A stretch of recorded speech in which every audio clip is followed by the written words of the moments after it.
जैसे आप लोगों के स्मरण में होगा कि श्राद्ध पक्ष के अंदर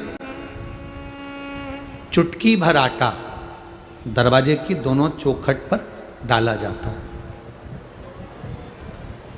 किसी किसी के यहाँ दरवाजे पर आटे से रंगोली बनाई जाती है। कहीं देखिए आप लोगों ने कि नहीं देखी? स्मरण में होगा किसी के, दरवाजे पर आटा डाला जाता है। वो देव पितर के भाव से डाला जाता है। जिस बेटे बेटी का मंगल विवाह नहीं हो रहा हो, शुभ कार्य की सूचना नहीं आ रही हो,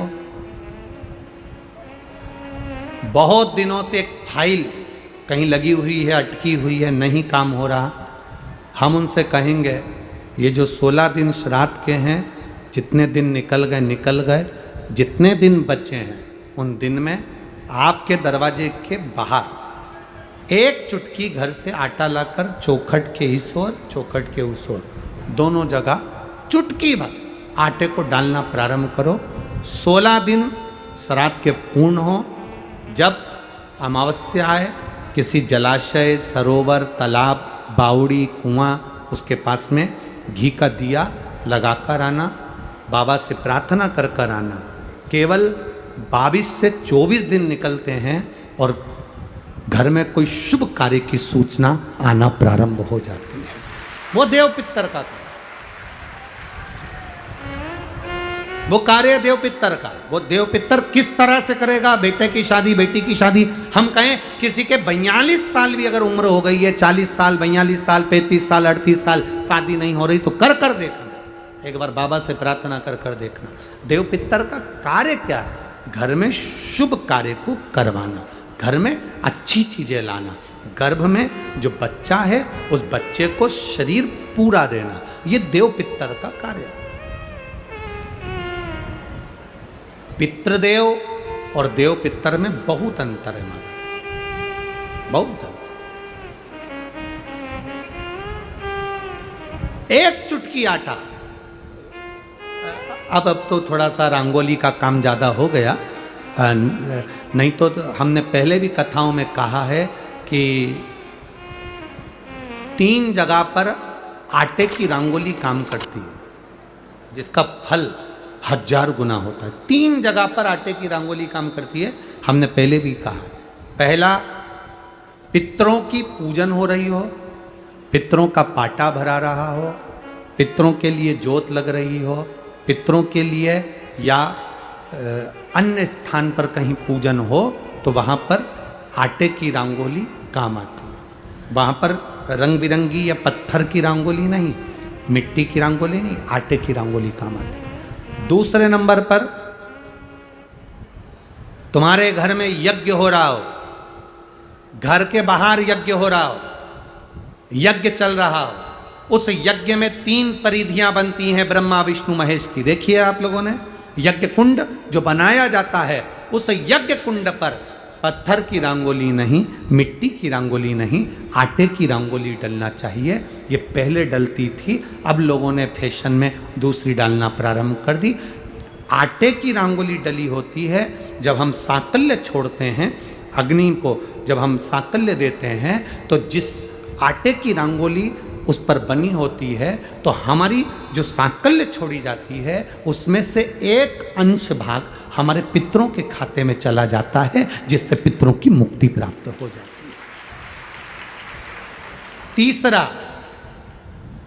आटे की रंगोली तीसरी, घर में शादी हो रही हो, मंडप बंधा हो, उस मंडप के नीचे जब पूजन हो रही हो, उस समय पर पत्थर की या मिट्टी की रंगोली नहीं। अगर पंडित पूजन करा रहे हैं या मंडप की पूजन हो रही है, जिसके नीचे लड़का लड़की की भांवर होगी, दूल्हा बैठेगा, दुल्हन बैठेगी, वहां मिट्टी की रंगोली या पत्थर की रंगोली नहीं, उस जगह पर आटे की, हल्दी की रंगोली डाली जाती है। अब आपके यहाँ डालते कि नहीं डालते पता नहीं, पर हमारे यहाँ शास्त्र रीति कहती है ये 3 जगह की जो रंगोलियाँ हैं, ये हमको आटे की रंगोली डलने से, क्यों?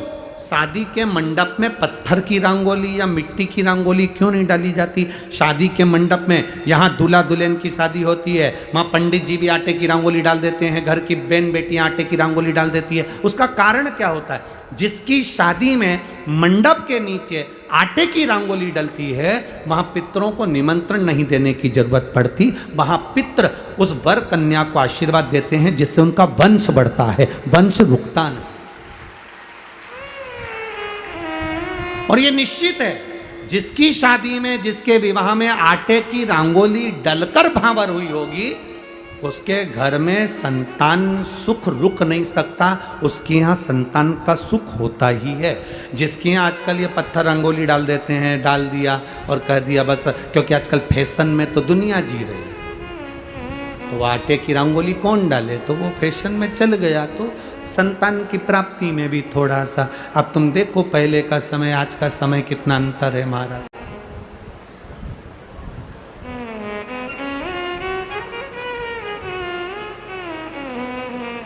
पहले के समय में संतान का सुख शादी के 1-2 साल में प्राप्त हो जाता था। आज के समय में संतान का सुख जब तक डॉक्टर के यहाँ दोनों जांच नहीं करा कर आ जाए, दिखा कर नहीं आ जाए।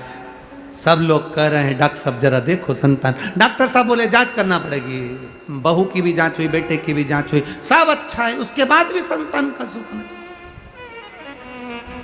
उसके बाद भी संतान की प्राप्ति नहीं। शिव तत्व को जानिए। शिव महापुराण की कथा कहती है 3 जगह आटे की रंगोली की मूलता है। बोलेंगे आप लोग, पहला स्थान दरवाजे की चौखट, दूसरा स्थान बोलते जाओ जल्दी यज्ञ कुंड, तीसरा स्थान शादी का मंडप, जहां पर भले चुटकी भर आटे की रंगोली बने पर वो जरूरी है। 3 स्थान आटे की रंगोली के मूल। ये उसी तरह है जैसे तुम्हारे दरवाजे पर तुम मोती की बंदरवाल लगा लो, चमकदार बंदरवाल लगा लो, हाथ से बनी हुई बंदरवाल लगा लो, पर जब तक तुम आम के पत्ते की बंदरवाल नहीं लगाते तब तक घर में लक्ष्मी का प्रवेश नहीं होता है।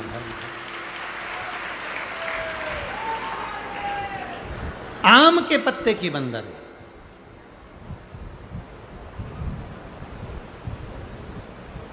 कहा गुरुजी आम के पत्ते की क्यों? तो शास्त्र कहता है, शिव महापुराण में उमाखंड कह रहा है, कामदेव आम के पल्लव में छुपकर बाण मार रहे थे। कहां छुपे थे? आम के पल्लव में, आम के पत्तों में छुपकर कामदेव बाण चला रहे। भगवान शंकर का जब तीसरा नेत्र खुला, कामदेव आम के वृक्ष पर भस्म हो गए, आम का वृक्ष जलने लगा, आम के पत्तों में अग्नि प्रकट होने लगी। तब वरुण देव आए और वरुण देव ने आकर हाथ जोड़कर निवेदन करा, बाबा बाबा। भोलेनाथ जी बोले क्या बात है वरुण? वरुण जी कहते हैं इस आम के वृक्ष ने तो कुछ नहीं बिगाड़ा, फिर ये क्यों जल रहा? आप कृपा करिए, दया करिए। शंकर भगवान ने वर प्रदान कर दिया, तूने मेरी दृष्टि का तेज ग्रहण करा है, मैं तुझे वर देता हूं। जिसके दरवाजे पर आम के पल्लव की बंदरवाल बंधती है, उसके घर में मेरी दृष्टि सदा पड़ी रहती है, वहां रोग व्याधि दुख नहीं आता। अब तो आम के पत्ते गायब हो गए और आम के पत्ते की जगह प्लास्टिक के आम के पत्ते बनकर आ गए, और लोगों ने उसी प्लास्टिक के आम के पत्ते की बंदरवाल बांध दी। महाराज आम के पल्लव पर शंकर की दृष्टि पड़ी, क्योंकि कामदेव जलकर भस्म हुआ था उसी आम के पल्लव पर बैठकर। आम के पल्लव पर